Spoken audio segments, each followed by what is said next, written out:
Hello student, welcome in BSc second zoology class. इससे पहले का जो वीडियो बना था उस पे लाइफ के ओरिजिन के बारे में जो डिफरेंट थ्योरीज थी, स्पॉन्टेनियस थ्योरी थी, एबायोजेनेसिस थ्योरी थी, बायोजेनेसिस थ्योरी थी, स्पेशल क्रिएशन, ये सब थ्योरियाँ थी। उन थ्योरियों को लोगों ने दिया था।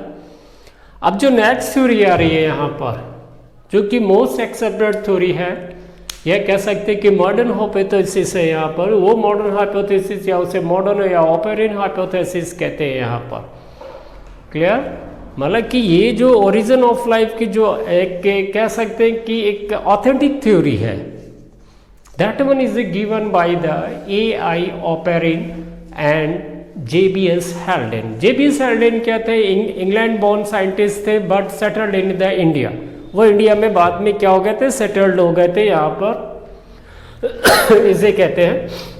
अब यहाँ पर जो AI ऑपेरिन और JBS हेल्डेन है, AI ऑपेरिन क्या थे? रशियन साइंटिस्ट थे। ये British scientist, British born scientist थे, सेटल्ड इन द इंडिया यहाँ पर। तो इन्होंने थ्योरी दी थी ओरिजिन ऑफ लाइफ, अपनी बुक लिखी थी कि Oparin theory was published in his own book.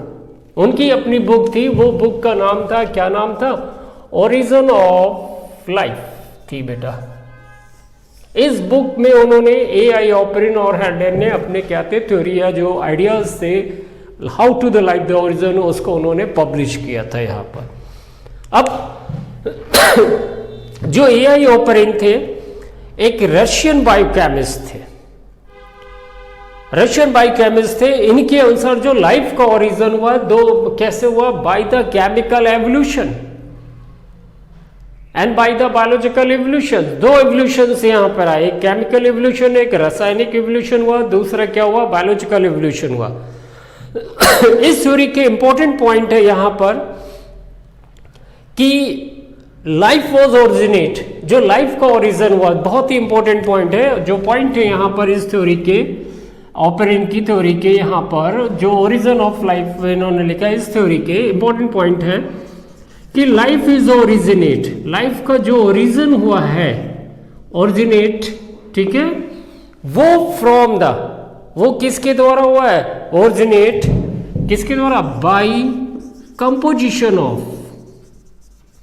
Composition of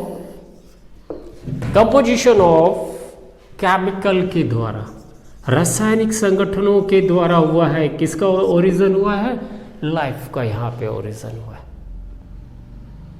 ठीक। दूसरी चीज क्या है कि ये थ्योरी है बेस्ड ऑन है, ये आधारित है बेस्ड ऑन आर्टिफिशियल सिंथेसिस, रासायनिक एक कृत्रिम सिंथेसिस पे बेस है। यहाँ पर उन्होंने देखा था ये थ्योरी आर्टिफिशियल सिंथेसिस है यहाँ पर।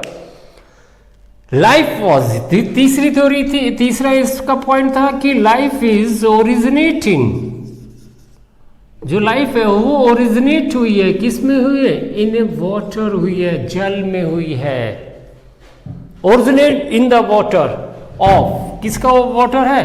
ऑफ ओशियन है, समुद्र के जल पे हुई है। तो इसका मतलब क्या? The sub water is essential for the life. या हम दूसरे रूप में कह सकते हैं कि water is essential for the origin of life. Water essential है यहां पर, किसके लिए एसेंशियल है? ओरिजिन ऑफ लाइफ के लिए एसेंशियल है। दूसरी क्या चीज यहां पे इसका इंपॉर्टेंट पॉइंट था यहां पर कि जो फर्स्ट लाइफ हुई है, द फर्स्ट लाइफ, जो पहली लाइफ हुई होगी यहां पर, इनके अनुसार थी क्या थी? एनारोबिक थी। एनारोबिक रेस्पिरेशन दो तरह का होता है, आपने पढ़ा होगा। एक होता है एरोबिक होता है, दूसरा होता है एनारोबिक, अनाक्सी श्वसन। मतलब श्वसन की वह प्रक्रिया जिसमें ऑक्सीजन अनुपस्थित होता है उसको बोलते हैं एनारोबिक रेस्पिरेशंस कहते हैं यहाँ पर। नेक्स्ट पॉइंट क्या था यहाँ पर? इनका इंपॉर्टेंट पॉइंट था जो प्रिमिटिव एटमॉस्फेयर था। जो प्रिमिटिव एटमॉस्फेयर था वो क्या था? रिड्यूसिंग था यहाँ पर। प्रिमिटिव एटमॉस्फेयर वो कैसा था? रिड्यूसिंग था। Why the reducing? Because the oxygen is absent यहां पर, मतलब फ्री ऑक्सीजन, ऑक्सीजन थी बट फ्री ऑक्सीजन एब्सेंट थी, फ्री ऑक्सीजन एब्सेंट। जब फ्री ऑक्सीजन एब्सेंट थी तो इसी के लिए वो एटमॉस्फेयर कैसा था? रिड्यूसिंग था यहां पर। क्लियर? जब ऑक्सीजन रिड्यूसिंग था, ऑक्सीजन एब्सेंट नहीं, तो how to the life is possible? और जो आज का एटमॉस्फेयर है वो ऑक्सीडाइजिंग है, ऑक्सीडाइजिंग है यहां पर, मतलब कोई भी कंपाउंड बन रहा, वो कंपाउंड कैसा बन रहा है? स्टेबल बन रहा। रिड्यूसिंग था कि अगर हमको ए से हमें सी जाना है तो हमें पहले बनना होगा क्या? बी का बनना होगा। इसलिए लाइफ ओरिजिन हुई। अगर ऑक्सीडाइजिंग होता तो लाइफ का ओरिजिन नहीं हो पाता यहां पर। ओके, जब ऑक्सीजन रिप्रोड्यूस हुई इन फोटोसिंथेसिस, तब एटमॉस्फेयर कन्वर्ट हो गया, किस में कन्वर्ट हो गया? ऑक्सीडाइजिंग में कन्वर्ट हो गया। मतलब ऑक्सीजन तब फॉर्मेशन हुई है जब प्लांट का फॉर्मेशन शुरू होने लगा, प्लांट बनने लगे। जब प्लांट बनने लगे तो ऑक्सीजन प्रोड्यूस होने लगी। जब ऑक्सीजन प्रोड्यूस होने लगी तो एटमॉस्फेयर हमारा कैसा हो गया? रिड्यूसिंग हो गया। तो जो कह सकते हैं कि जो मॉडर्न व्यू है, मॉडर्न व्यू है ओरिजिन ऑफ लाइफ है एआई ओप्रिन का, इसमें दो थ्योरी इंक्लूडेड है। पहले जो स्टेप आएगा वो केमिकल एवोल्यूशन आएगा, दूसरा जो स्टेप आएगा वो स्टेप आएगा कौन सा आएगा? बायोलॉजिकल एवोल्यूशन आएगा यहां पर। अब केमिकल एवोल्यूशंस के अकॉर्डिंग टू कंडीशंस क्या कहती है यहां पर? कि हम यहां पर इसको कई स्टेप में पढ़ेंगे। जो हमारे पास पहला स्टेप है वो है एटॉमिक स्टेज है। अर्थ का फॉर्मेशन कब हुआ? जो अर्थ का फॉर्मेशन हुआ है वो फॉर्मेशन हुआ है अर्थ का लगभग 4.6 बिलियन ईयर्स एगो हुआ यहां पर। मतलब आज से 4.6 बिलियन ईयर्स एगो हुआ है यहां पर। और उस समय अर्थ का टेम्परेचर था 5000 डिग्री सेंटीग्रेड था। एक हॉट रोटेटिंग बॉल थी, जैसे गर्म गेंद होती, जैसे सूर्य था, सूर्य से ही अलग हुआ था और अपने अक्ष पे घूम रही थी एक हॉट रोटेटिंग बॉल की तरह। तो जो अर्ली अर्थ है had the free atoms of all those elements which are the essential for the formation of the protoplasm। मतलब वो सभी एटम्स पाए जा रहे थे जो कह सकते कि फ्री स्टेट पे थे, यहां पर स्वतंत्र अवस्था पे थे और प्रोटोप्लाज्म के बनने के लिए आवश्यक थे, वो सब फ्री स्टेट पे थे। यहां पर जैसे जैसे टेम्परेचर कूल डाउन होता गया, उन्होंने फॉर्मेशंस किया। क्या फॉर्मेशन किया? एक प्रिमिटिव एटमॉस्फेयर का फॉर्मेशन किया, एक प्रिमिटिव अर्थ का फॉर्मेशन किया। जितने भी हैवी मेटल थे वो सेंटर पे आ गए, वो किस पे हो गए? कोर पे हो गए। उसके बाद शेल पे अर्थ क्रस्ट का फॉर्मेशन किया और जो लाइटर थे, कार्बन थे, हाइड्रोजन थे, ऑक्सीजन थे, नाइट्रोजन थे, उन्होंने फॉर्मेशन किया, प्रिमिटिव एटमॉस्फेयर का फॉर्मेशन किया यहां पर। जैसे आपने लेदर की बॉल देखी होगी, लेदर की बॉल के अंदर क्या होती है? एक बॉल होती है। तो वो बॉल क्या हो गई? कोर हो गई। उसके चारों तरफ जो लेदर हो गया वो क्या हो गया? शेल हो गया। और उसके चारों तरफ जो है वो कहलाता है एटमॉस्फेयर कहता है। तो इस तरह से हमारा प्रिमिटिव एटमॉस्फेयर का फॉर्मेशन हुआ। आज भी आप देखते हैं जब वॉल्केनो इरप्ट होता है या ज्वालामुखी फटता है तो उसके अंदर से क्या निकलता है? मेटल निकलता है। मेटल आज भी मेटल निकलता है यहां पर। तो आजकल आज भी धरती का जो कोर है यहां पोर्शन वो कैसा? हॉट है यहां पर। उसके ऊपर चारों तरफ कवरिंग आ गई है। किसकी कवरिंग आ गई? शेल की कवरिंग आ गई। अब जो नेक्स्ट स्टेज है हमारे पास मॉलिक्यूलर स्टेज है, origin of simple inorganic compound. जैसे से अर्थ का टेम्परेचर कम होता गया तो फ्री एटम जो होते गए ये क्या हो गए? कंबाइन हो गए। कंबाइन होके इन्होंने फॉर्मेशंस किया। क्या फॉर्मेशन किया? मॉलिक्यूल्स का फॉर्मेशन किया। मॉलिक्यूल्स और एंड सिंपल इनऑर्गेनिक सब्सटेंस का, जो सिंपल इनऑर्गेनिक का सब्सटेंस है उनका फॉर्मेशंस किया यहां पर। अब due to the high atmosphere the active hydrogen atom combined with all the oxygen. उस समय हाइड्रोजन एटम था वो हाईएस्ट था, यहां पर बहुत ज्यादा था, वो मोस्ट एक्टिव फॉर्म पे था। तो जितना भी हाइड्रोजन एटम था वो वाटर के साथ, वो सॉरी ऑक्सीजन के साथ कंबाइन हो जाता था। और जब ऑक्सीजन के साथ कंबाइन हो जाता तो फॉर्मेशन करता था, किसका फॉर्मेशन करता था? यहां पर जो हाइड्रोजन एटम है, यहां पर ये हाइड्रोजन एटम कंबाइन होकर फॉर्मेशन कर रहा है, किसका फॉर्मेशन कर रहा है? वाटर का फॉर्मेशन कर रहा है यहां पर। तो इसका मतलब क्या? There is no free oxygen. उस समय कोई भी फ्री ऑक्सीजन नहीं थी, इसीलिए एटमॉस्फेयर क्या था? रिड्यूसिंग था यहां पर बच्चा। उस समय एटमॉस्फेयर में कोई भी नहीं था, यहां पर ऑक्सीजन थी नहीं, क्योंकि हाइड्रोजन ही सब उसके साथ कंबाइन हो जा रही थी, कंबाइन होकर फॉर्मेशन कर रही थी। किसका फॉर्मेशन कर रही थी? वाटर का फॉर्मेशन कर रही थी यहां पर। तो इसका मतलब क्या? जो फर्स्ट इनऑर्गेनिक कंपाउंड था, जो फर्स्ट इनऑर्गेनिक कंपाउंड था फॉर्मेशन हुआ था, जो फर्स्ट इनऑर्गेनिक कंपाउंड का फॉर्मेशन हुआ था वो कौन था? वाटर था यहां पर। ठीक, इसके अलावा और भी लाइटर एलिमेंट का फॉर्मेशन हुआ है यहां पर। और भी लाइटर एलिमेंट थे, कार्बन डाइऑक्साइड था यहां पर, कार्बन मोनोऑक्साइड थे यहां पे, फॉर्मेशन हुआ है यहां पर एक्सेट्रा। ये सबका फॉर्मेशन होने लगा। किस में फॉर्मेशन होने लगा? इस simple organic compound molecular stage पे। अब जो तीसरी स्टेज आती है, origin of early organic compound. जो नाइट्रोजन और कार्बन है एटमॉस्फेयर के, उन्होंने मेटल के साथ कंबाइन हुए। वो मेटल एटम के साथ क्या हुए? कंबाइन होकर फॉर्मेशंस किया यहां पर। किसका फॉर्मेशंस किया यहां पर? दी आर द, मतलब ये जो फ्री थी, नाइट्रोजन थी आपके पास, ठीक, नाइट्रोजन थी यहां पर आपके पास थी, और दूसरी क्या थी? कार्बन थी यहां पे आपके पास था, कार्बन था यहां पर। नाइट्रोजन और कार्बन एटमॉस्फेयर के ये कंबाइन हो गए। ये कंबाइन हो गए, किसके साथ कंबाइन हो गए यहां पर? ये मेटल के साथ, आयन के साथ कंबाइन हो गए यहां पर। जो मेटेलिक एटम है, उस मेटेलिक एटम के साथ कंबाइन होके इन्होंने फॉर्मेशंस किया। किसका फॉर्मेशन किया? नाइट्राइट का फॉर्मेशन किया यहां पर, ठीक, और फॉर्मेशन क्या है? N प्लस किसका फॉर्मेशन किया? कार्बाइड का फॉर्मेशन किया। इन दो कंपाउंडों का इन्होंने क्या किया? फॉर्मेशन किया यहां पर। अब वाटर वेपर्स और मेटल इन्होंने रिएक्ट किया। जब रिएक्ट किया तो इन्होंने वाटर के साथ इसने रिएक्ट किया यहां पर, तो इसने जो पहला कंपाउंड का फॉर्मेशन किया, जो फर्स्ट इनऑर्गेनिक कंपाउंड था, वो फर्स्ट इनऑर्गेनिक कंपाउंड क्या था? मीथेन था। ये फर्स्ट ऑर्गेनिक कंपाउंड है यहां पर। ये फर्स्ट ऑर्गेनिक कंपाउंड बच्चा ये था क्या? मीथेन थी। समझ में आ रहा है सबको? चलिए आगे बढ़ते हैं। यहां पर मीथेन का फॉर्मेशन हुआ यहां पर। इससे पहले आपको समझने के लिए फर्स्ट वीडियो देखना पड़ेगा, ये फिर देन आफ्टर नेक्स्ट आएंगे तब आपको पूरा समझ में आएगा। तो जो फर्स्ट ऑर्गेनिक कंपाउंड था, वो फर्स्ट ऑर्गेनिक कंपाउंड क्या था? मीथेन था।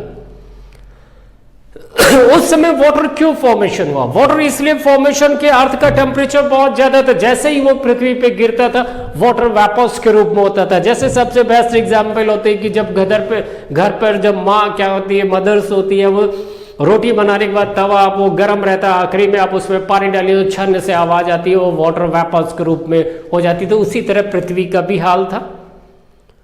वाटर्स क्या होता है? जैसे ही वो गर्म उस पर पृथ्वी गिरता था, वेपर्स के रूप में होता था, क्लाउड के रूप में फॉर्मेशंस करता था यहां पर ठीक। और यही क्लाउड जो वाटर था वो चेंज हो जाता था ड्रॉप के रूप में। जब ड्रॉप के रूप में चेंज हुआ तो धीरे धीरे फॉर्मेशन होने लगा। किसका फॉर्मेशन होने लगा? प्रिमिटिव ओशियंस का फॉर्मेशन होने लगा। प्रिमिटिव ओशन, प्रिमिटिव मीन्स प्राचीन, आदि। उस प्रिमिटिव एटमॉस्फेयर के मतलब वो अर्थ के चारों तरफ वाटर इकट्ठा होने लगा। उस वाटर ने फॉर्मेशन किया। किसका फॉर्मेशन किया? प्रिमिटिव ओशियन का फॉर्मेशन किया यहां पर।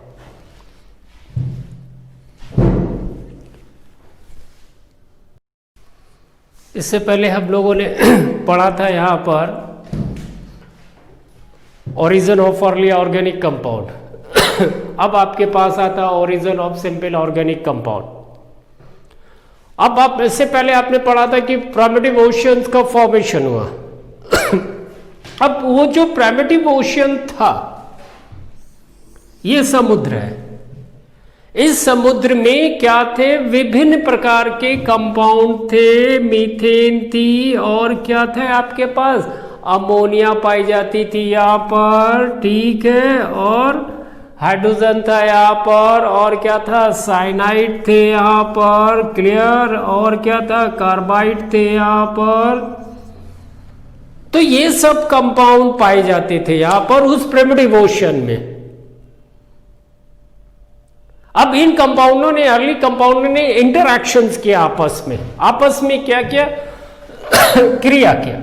जब आपस में इन्होंने क्रिया किया तो इन्होंने फॉर्मेशंस किया सिंपल ऑर्गेनिक कंपाउंड का। सिंपल ऑर्गेनिक कंपाउंड कहने के मतलब एल्डिहाइड का फॉर्मेशन किया, कीटोन का फॉर्मेशन किया, अल्कोहल का फॉर्मेशन किया, पेंटोस का फॉर्मेशन किया, एक्सोस शुगर का फॉर्मेशन किया यहाँ पर, और सिंपल अमीनो एसिड का फॉर्मेशन किया, ग्लिसरॉल का फॉर्मेशन किया, फैटी एसिड का फॉर्मेशन किया, प्यूरिन का फॉर्मेशन किया, और किसका फॉर्मेशन किया? पिरिमिडीन का फॉर्मेशन किया। तो ये सब सिंपल ऑर्गेनिक कंपाउंड बने किससे? जो प्रिमिटिव ओशियन में थे कंपाउंड आपके पास। मीथेन था, अमोनिया था यहाँ पर, ठीक है, हाइड्रोजन था, साइनाइड था यहाँ पर, साइनाइड थे, कार्बाइड थे यहाँ पर आपके पास, और नाइट्राइड्स थे। तो इन सब इनके सबके संयुग्मन से ये सब का फॉर्मेशन हुआ। एल्डिहाइड कीटोन है यहाँ पर, अल्कोहल है, पेंटोज है, एक्सोस शुगर है, प्यूरिन है, पिरिमिडिन, ये सब हुआ जो मैंने आपको बताया। अब इसी चीज को प्रूफ करने के लिए कि इंटरेक्शन से कैसे फॉर्मेशन हुआ, तो दो साइंटिस्ट थे। एक थे साइंटिस्ट थे, उनका नाम मिलर और यूरे एक्सपेरिमेंट दिया गया। जो मिलर और यूरे एक्सपेरिमेंट था, ये दिया गया था 1952 में। मिलर और यूरे एक्सपेरिमेंट जो था वो दिया गया था 1952 पे यहाँ पे बेटा। 1952 में दोनों ने अपने प्रयोग के द्वारा ये समझाया था कि जो सिंपल इनऑर्गेनिक कंपाउंड है उनका फॉर्मेशन हुआ है अर्ली अर्थ पे। किसके द्वारा? सिंपल इनऑर्गेनिक कंपाउंड से क्या अर्ली ऑर्गेनिक कंपाउंड, इनके सबके इंटरेक्शन से फॉर्मेशन हुआ है, सिंपल ऑर्गेनिक कंपाउंड का फॉर्मेशन हुआ। मिलर और यूरे ने अपने एक्सपेरिमेंट के द्वारा 15 अमीनो एसिड को क्रिएट किया था। सिंपल 15 अमीनो एसिड, जैसे एस्पार्टिक एसिड है, ग्लूटामिक एसिड है, एलानाइन है, इन सब का क्या क्या एक्सेट्रा, इनका सबका फॉर्मेशन क्या उस समय के एटमॉस्फेयर पे जो कॉमन मॉलिक्यूल प्रेजेंट थे। कॉमन मॉलिक्यूल क्या थे? मीथेन थी, अमोनिया थी, हाइड्रोजन थी और वाटर था। इनके इंट्रैक्शन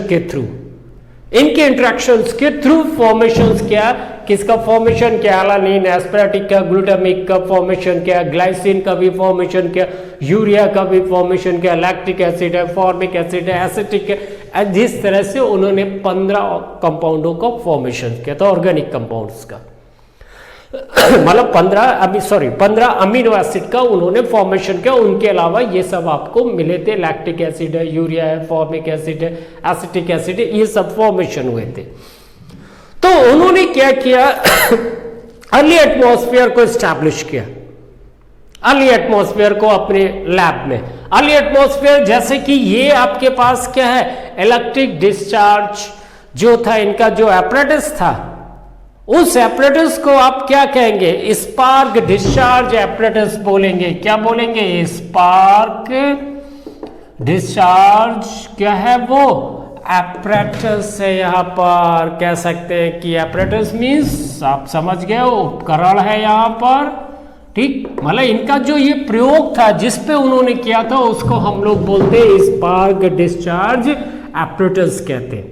उन्होंने क्या किया कि एक फ्लास्क से यहाँ पर वाटर फिलअप किया। सपोज करिए ये उनका ओशियन था, ये उनका एटमॉस्फेयर था। जब कूल डाउन हुआ ओशियन तो यहाँ पर फिर वो ये कंपाउंड उनको मिले।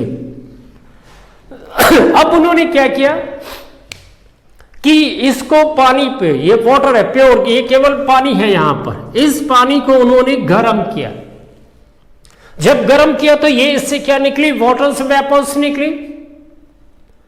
जब वाटर से वेपर निकली तो यहां पर ये चैम्बर्स है इलेक्ट्रोड चैम्बर, जिसमें कि दो इलेक्ट्रोड लगे हुए हैं और दोनों इलेक्ट्रोड में कितना का वोल्टेज, 7500 वोल्ट्स का करंट यहां पे दौड़ रहा है। यहां पर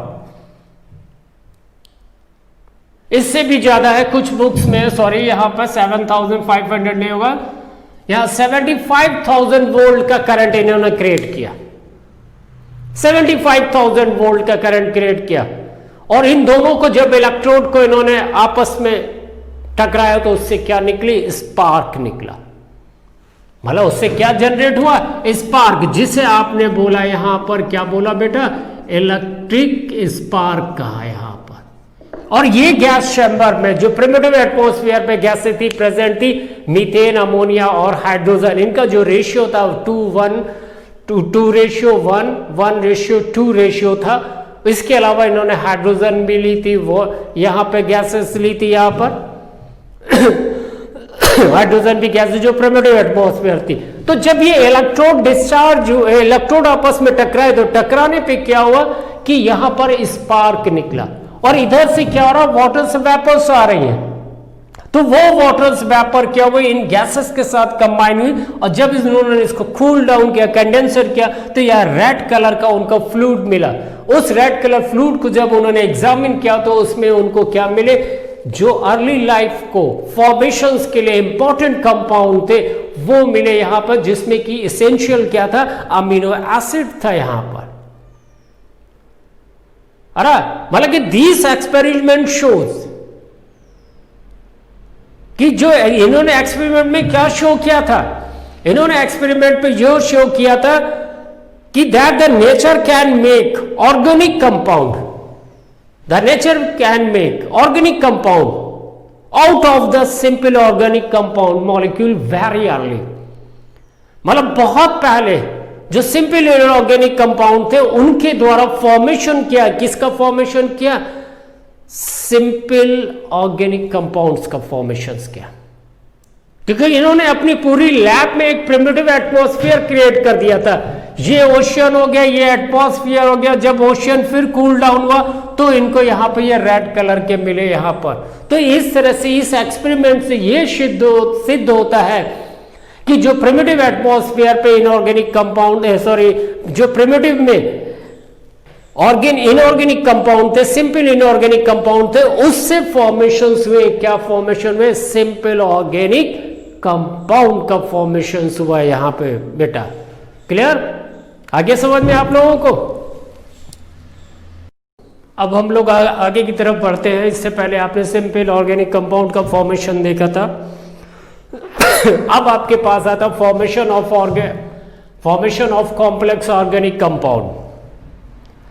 जो स्मॉलर ऑर्गेनिक मॉलिक्यूल्स थे केम टुगेदर, वो आपस में कंबाइन हुए to form the large compound. Biological molecules जैसे कि शुगर का फॉर्मेशन किया, यहां पर उन्होंने स्टार्च मॉलिक्यूल्स का फॉर्मेशन किया, पॉलीपेप्टाइड का फॉर्मेशन किया, प्रोटीन का फॉर्मेशन किया, फैट का फॉर्मेशन किया, न्यूक्लिक एसिड का फॉर्मेशन किया। क्लियर, मतलब कि जो छोटे छोटे ऑर्गेनिक कंपाउंड थे या बस सिंपल ऑर्गेनिक कंपाउंड थे उन्होंने फॉर्मेशंस किया। शुगर ने फॉर्मेशन किया शुगर ने मिलकर फॉर्मेशन किया, पॉलीसेकेराइड का फॉर्मेशंस किया, यहाँ पर नाइट्रोजन बेस हो, पेंटोज शुगर है, फॉस्फोरिक एसिड ने मिलकर फॉर्मेशन किया, किसका फॉर्मेशन किया, न्यूक्लियोटाइड का फॉर्मेशन किया, फैटी एसिड और ग्लिसराइल कंबाइन हुए थे बेटा, उन्होंने फॉर्मेशन किया, किसका फॉर्मेशन किया, फैट का फॉर्मेशन किया, यहाँ पर न्यूक्लियोटाइड आपस में कंबाइन हुए तो उन्होंने फॉर्मेशन किया, किसका फॉर्मेशन किया, न्यूक्लिक एसिड का फॉर्मेशन किया। इसी तरह अमीनो एसिड आपस में कंबाइन हुए तो इन्होंने फॉर्मेशन किया, किसका फॉर्मेशन किया, पॉलीपेप्टाइड का फॉर्मेशन किया। तो अब यहां पर आप देख रहे हैं कि कंपाउंडों का फॉर्मेशन हो गया सिंपल। अब इन कंपाउंडों को क्या था कि जो हीट थी, इनके आपस में जुड़ने के लिए क्या चाहिए थी, हीट चाहिए थी। तो जो heat of the sun provide the energy for the formation of these compound, क्योंकि उस समय ओजोन लेयर नहीं थी, अल्ट्रावायलेट रेड सीधे अर्थ पे आ रही थी, तो वो जो हीट थी वो प्रोवाइड करी गई सन के लिए, जिसके कारण इनमें क्या हुआ, कंडेंसेशन हुआ, आपस में ये कंबाइन हुए। तो उस समय के ओशियन में क्या थे कि उस ओशियन में क्या थे, ये पॉलीसेक्राइड था, यहाँ पर फैट भी था, न्यूक्लियोटाइड भी था, न्यूक्लिक एसिड भी था, और क्या था, पॉलीपेप्टाइड एंड अदर कंपाउंड्स। तो इस तरह के ओशन को हेल्डेन ने सजेस्ट किया था, जो प्री ओशियन था यहां पर, उसको बोला था उन्होंने, क्या बोला था, हॉट डाइल्यूट सूप बोला था, हॉट डाइल्यूट सूप कहा था यहां पर। भाई आप सूप पीते तो सूप क्या होता है, न्यूट्रिटिव होता है, मिक्सचर न्यूट्रिटिव में मिक्स एक फ्लूइड द्रव होता है यहाँ पर, जिसको कि आप लेते हैं, तो वही चीज हॉट डाइल्यूटेड सूप है, एक सूप है यहाँ पर कंडीशन कि जिसमें कि पॉलीसेक्राइड फैट है, न्यूक्लियोटाइड है, न्यूक्लिक एसिड है और पॉलीपेप्टाइड्स पाए जा रहे हैं यहां पर। क्लियर, मीन्स कि कह सकते हैं कि ocean water rich in the mixture of organic compound known as the hot dilute soup. इस हॉट डाइल्यूट सूप कहते हैं, या कुछ लोग इसी को प्रीबायोटिक सूप भी कह देते हैं यहां पर, प्रीबायोटिक सूप और प्रीबायोटिक सूप है यहां पर। Prebiotic soup, hot diluted soup तो कहा था क्या, हेल्डेन ने कहा था, या इसी को प्राइमोर्डियल सूप भी कह देते हैं यहां पर। क्लियर हो गया, समझ में आ गया। मीन्स कि जो organic compound, complex organic compound का फॉर्मेशन हुआ है यहां पर, वो सिंपल ऑर्गेनिक कंपाउंड से हुआ है, यहां पर फॉर्मेशन हुआ है। क्लियर कि शुगर और शुगर आपस में कंबाइन हुए तो पॉलीसेक्राइड बनाए, फैटी एसिड और ग्लिसरॉल आपस में कंबाइन हुए तो उन्होंने फैट्स बनाए, नाइट्रोजन बेस और पेंटोज शुगर, फास्फोरिक एसिड आपस में कंबाइन हुए तो न्यूक्लियोटाइड बनाया। न्यूक्लियोटाइड बनाया फॉर्मेशन का मीन्स यहां पर कि प्यूरिन और प्रिमिडीन बनाए, दो फॉर्मेशंस किए यहां पर। क्लियर, और न्यूक्लियोटाइड आपस में कंबाइन हुए तो न्यूक्लिक एसिड बना, और अमीनो एसिड आपस में कंबाइन हुए तो पॉलीपेप्टाइड बना यहां पर। और इन सब के फॉर्मेशन के लिए क्या आवश्यकता थी बेटा, एनर्जी, क्योंकि उस समय ओजोन लेयर नहीं तो वो सीधे अर्थ पे आ रही थी जो उनको एनर्जी प्रोवाइड करा रही थी। तो इस तरह से जो ओशियन था, वो ओशियन क्या था कि हाईली रिच एक न्यूट्रिटिव सूप के रूप में था। उस सूप को उन्होंने बोला था, हेल्डेन ने हॉट डाइल्यूट सूप बोला था या प्रीबायोटिक सूप बोला था। अब इसके बाद जो नेक्स्ट आपका वीडियो आएगा, उस वीडियो पे क्या होगा, बायोलॉजिकल एवोल्यूशन होगा यहां पर। क्लियर हो गया, आज समझ में आ गया। तो ओरिजिन ऑफ लाइफ में आपका पहला जो एआई ऑपरिन का केमिकल एवोल्यूशन, उसके दो वीडियो हैं ऑपरिन के ऊपर। पहला है केमिकल एवोल्यूशन, दूसरा जो वीडियो होगा वो बायोलॉजिकल एवोल्यूशन पे होगा।